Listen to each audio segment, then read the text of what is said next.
Not for scientific, just for monetary purposes.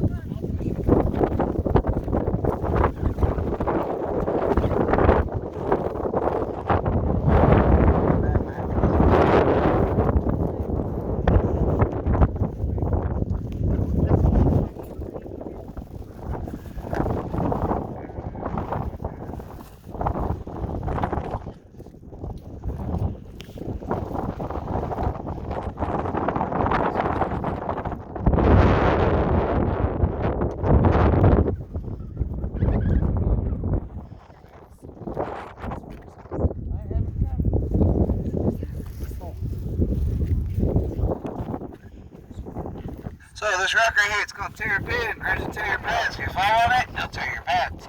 The importance of this is actually when Apollo was here training. Buzz Aldrin put his entire suit from boot to helmet, hiking all the way to the bottom of the crater and then back out. Just to get a bit of a feel of what it might be like on the moon. And it's a good thing he did too, because on the way down he actually slipped and fell and tore the sleeve of his spacesuit over these terrapin rocks. And then who looks at NASA? What's going to happen if I fall on the moon? Because of that, they made the spacesuit stronger. All the pitting you see on this rock was caused by the heat trying to escape shortly after impact. Scientists are saying the rocks got to about 10,000 degrees Celsius. To give you an idea how hot that is, the surface of the sun's 9,000 degrees Celsius.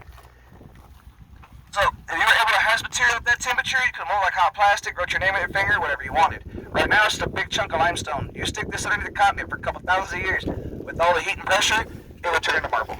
Right now, there's a big chunk of limestone. If you guys want to touch it, you can. I will warn you though, some of it is razor sharp and some of it does have needle tip points. So please be careful. If you cut yourself, let me know. I do have band-aids. Do I have any questions? No? And again, people, please stay on the path. Thank you. Huh? Yeah, at the bottom of the crater. They were looking for iron. Little pieces of meteorite, nothing to write home about. Yeah. Any other questions? Yeah. You got another one? I see the meteorite pieces. Okay.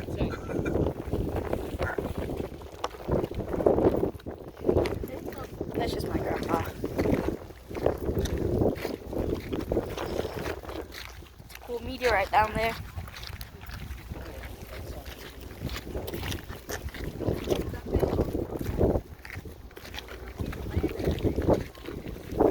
Stay on the trail, guys.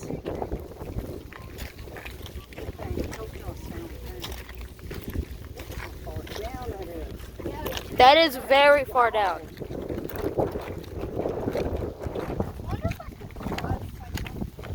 No, you would not. You would be rolling down like a million sharp points. Yeah, that wouldn't be a fun way to die. Yeah. I mean, I would get to see it, but maybe for a second. Maybe in 1,000 years, when there's like medical down there. But You can they'll probably like put some stairs. You could only jump if you had a parachute. true. True, but not true at the same time. Fine, I'll go to that rock and I'll jump. Do you have a parachute? No. If you don't have a parachute, When I have if you don't jump from a specific rock or a specific height, you will fall and hit the ground at a very fast speed, and you would explode. You wouldn't explode. Well, you would die by impacting the ground. Right there. And right there are pieces of crystal that were caused by the impact. Okay, so right here. So there's one piece, and the other piece is right over there. Correct.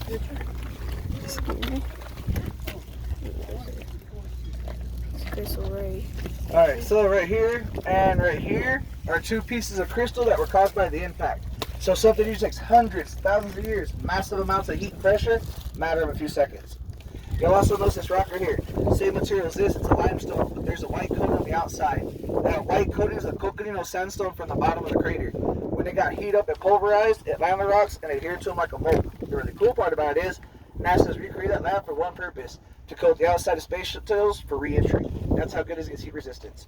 If you guys remember before, so feel your fingertips have fine textures, similar to baby powder. Again, the crystals right there and right there.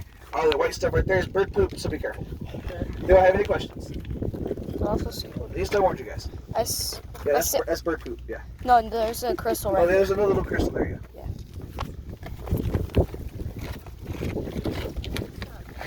Yeah, there's another big old chunk right here. Yeah, we got them all over the edge of the crater, surprisingly. I gotta record it. I'll stand. I have to record it on my channel. It's been 5 minutes. Just straight walking. This is gonna be coming out of the video. It's like that's green. That's literally just green.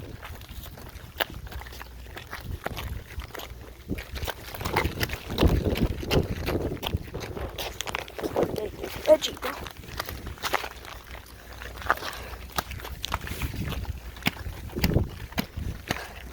This is like the highest, close to the highest point of the crater.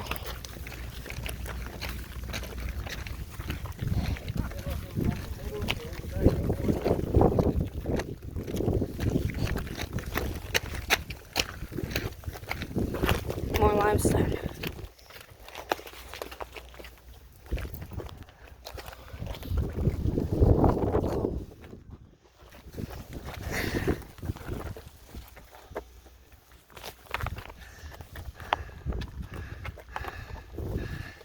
There you guys want to see the rocks in the middle, the back, go for it, just not the ones up front.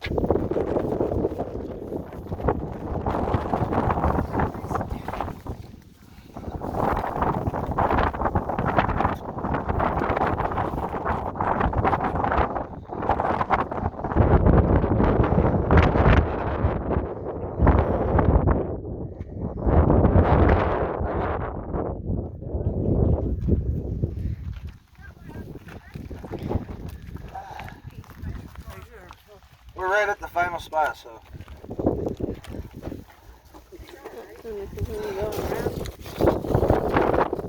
Anybody else suck your wind or just me? Good enough now. Alright.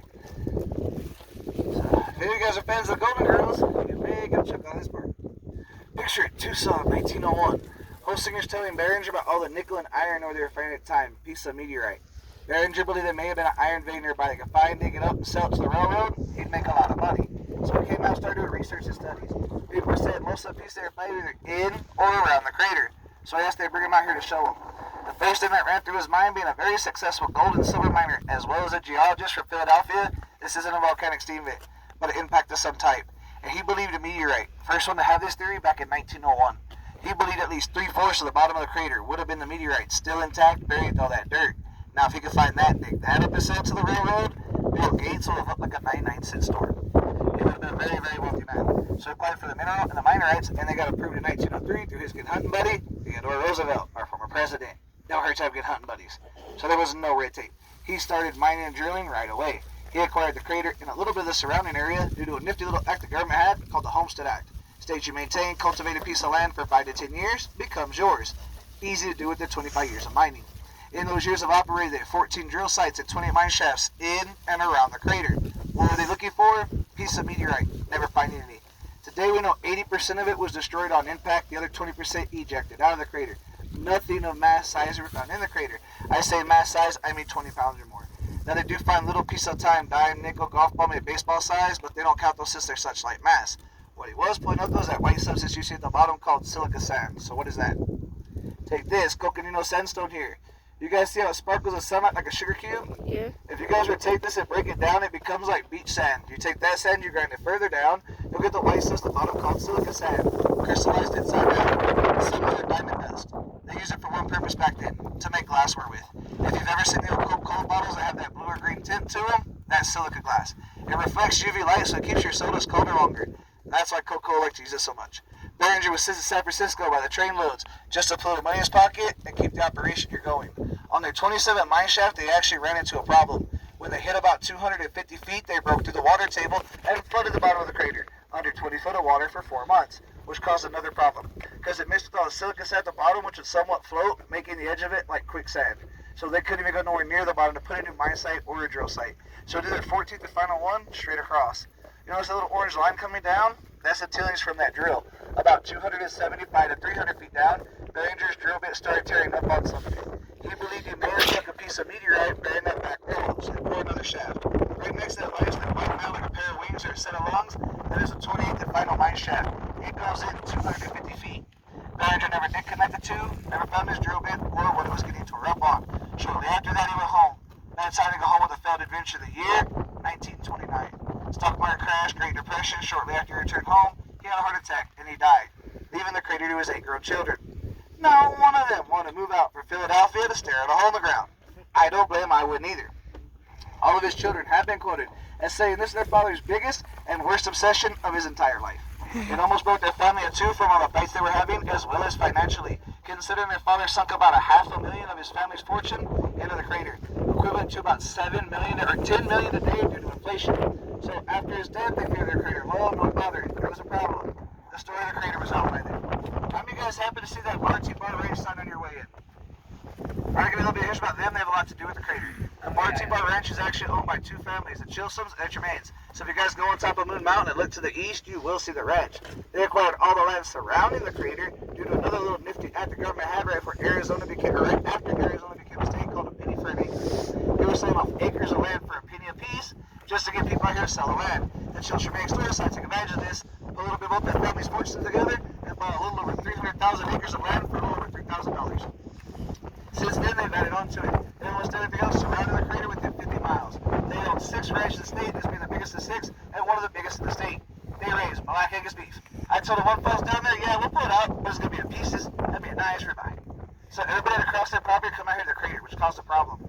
The ranch had to hire a whole new group of ranch hands to come out here and help rescue people from the bottom of the crater. Sometimes the same people, sometimes more than once a day. Some people never learn. It got to the point where out of the crater, you had to pay the ranch hands, or they'd be down there. And they have let people down there for a day or two to really rethink if they didn't want to pay to get out. It would stay that way until about the early 40s. Early 40s rolled around, the ranch finally had enough of it. Called the Behringers, look, become a church problem, they figured something out. So all 3 families got together and talked about it. Marty Ranch, so they had a solution. They build a road, they maintain it. They build a museum, they maintain that.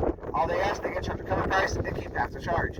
Behringers thought that was a great idea, because they could still make money off the crater, and they had to leave Philadelphia.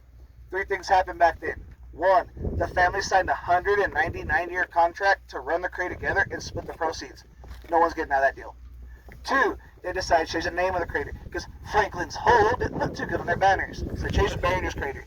And the 3rd and final thing is they started charging their first admission fee. Back then it only cost you a quarter. Got you in around to the bottom of the crater. It's kind of gone up since then. Can you please stop doing that? Thank you.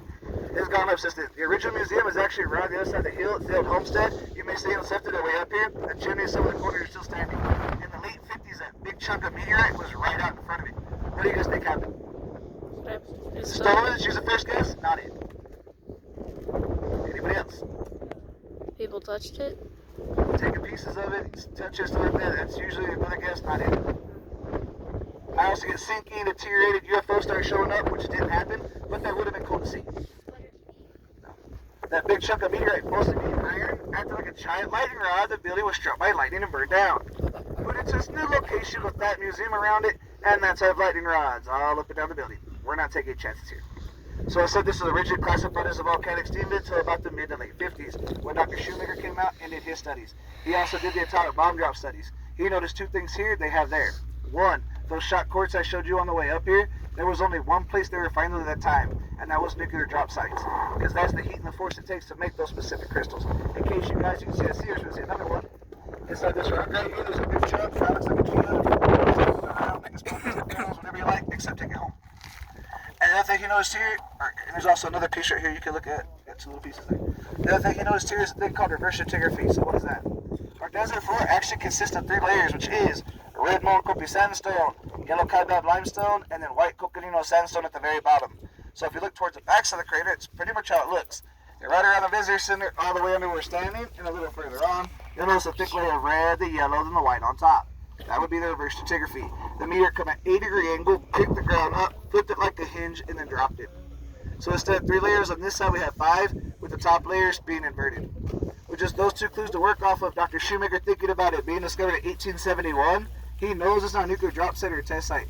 with something with enough force, mass, and energy to produce something like this. And then it dawned on him. All the pieces of meteorite around here, it's a meteor impact zone. First proven one here on Earth and the most well-preserved today. Because of Dr. Shoemaker's studies here at the crater, over 190 other craters on the surface of the Earth have changed their classification to a meteor impact zone. The biggest one we have on record is in Johannesburg, South Africa. It's about 180 miles in diameter. Hit about 3 million years ago, and the walls are still standing to this day. So you see the totality of that one? You got to get the sky see it from a helicopter. It's called Wandervert, and it's owned by a German company. They actively mine the backs of that crater to this day with your precious minerals and metals that were deposited by that meteorite. The second biggest crater, the Chicxulub crater, hit the Yucatan Peninsula, also known as the dinosaur killer. They've recently discovered part of that under the Gulf of Mexico. It's about 150 miles in diameter, and it was such a force it made a crater 12 miles below the ocean floor. Now here's back up to our story time. I can tell you 2 fun stories, 1 fun fact, and we'll head back inside if you guys don't have any questions or want your picture taken. So earlier, you guys heard me say a helicopter wouldn't land in here. This is the reason why. Due to an incident that happened August 8th of 1964, most pilots won't even attempt it. On that day, a Cessna was being delivered from Phoenix to Flagstaff. Pilots had a refuel at Winslow. Right after refuel took off, they realized the crater wasn't too far from their course. So they decided to take a detour and fly right over it. That would be a decision they would learn to regret. What they failed to realize is throughout the day, the heat bouncing off the walls goes right back towards the center. So there is a tall column of hot air. As the air continues to rise to the side, it starts to cool off, coming back down into the crater, causing a downdraft. As they came into the crater, they got hit by that, pushed into the crater. They started doing circles, trying to get speed out to get out of the crater. Unfortunately, it didn't occur, and they crashed that back wall. So you will notice right by the second boulder for the bottom of the crater is a little white object, kind of like a cigarette butt. Then 150 yards down to the right, there's another white square shiny object. That is actually the fuselage and the wing of the Cessna. The rest of it they shoved off in one of the mine shafts. Both the pilots actually lived. One was put a year in a body cast due to the fact he broke his back. The other one continues to career with American Airlines. He didn't fly with American Airlines. You'll also notice the fits and the grates around the mine shafts. We didn't put those in until 2013. The reason is, someone broke in after hours, climbed all the way to the bottom of the crater, and jumped into one of those shafts, which is impressive for a few reasons. 1, it's pitch black out here at night. You can't see your hand in front of your face. 2, he made it to the bottom of the crater without being injured. And 3, the mine shaft he jumped into was 100 feet straight down. They heard the next morning yelling for help, so they sent the rescue crew out here to get him. By the time they got here, he was no longer screaming for help. They were worried he may have died of oxidation, injured from the fall down, part of the shaft collapsing on him. They didn't know the condition of the man or the shaft was to begin with, so they started to send an oxygen meter and a camera down. About 60 feet in their journey, they find the man laying on a ledge with a broken arm and a broken leg.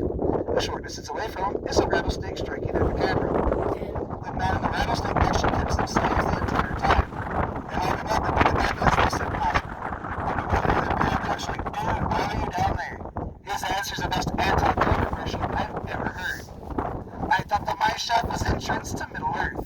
And he was dead serious. He argued the whole way to the hospital we were hiding the interests of public. Like we do that. And my little fun fact, I heard there was a movie filmed here. There was. How many of you guys have seen the movie Thor? Alright, so quite a few of you. So the scene where Odin takes Thor's hammer, throws it down, makes that massive crater, and that was filmed in New Mexico. We feel Starman here in the 80s. Yeah. So let's see Mr. Bridges right up a hill. Let's see the homestead. See where he's eating a piece of pie of a diner. That's the gas station at the RV park when you guys first come in. If you'd like to own it, they do something. The gift shop, again, it is from the 80s. Just keep that in mind. I'd like to refer to as E.T., but a love story. Alright, do you have any questions? No? If you guys would like, I can steal these boulders and take a picture of the crater behind you. That's your camera, cell phone, whatever. Get back second condition. I'm broke. Unless I got it broke. I'm not a magician. I can't put it back together. Oh. You got a question? Isn't there like still more trail? This is where we stopped though. Yeah. I kind of wanted to stop. We used to go further, but people complained it was too hot to be out here for that long, so this is our stopping point. Okay. Sounds good to me. And it's the best view. As we rip that rock right there, go ahead and start taking photos. There's a little whiptail. Thank you. Thank you. You're welcome. Again,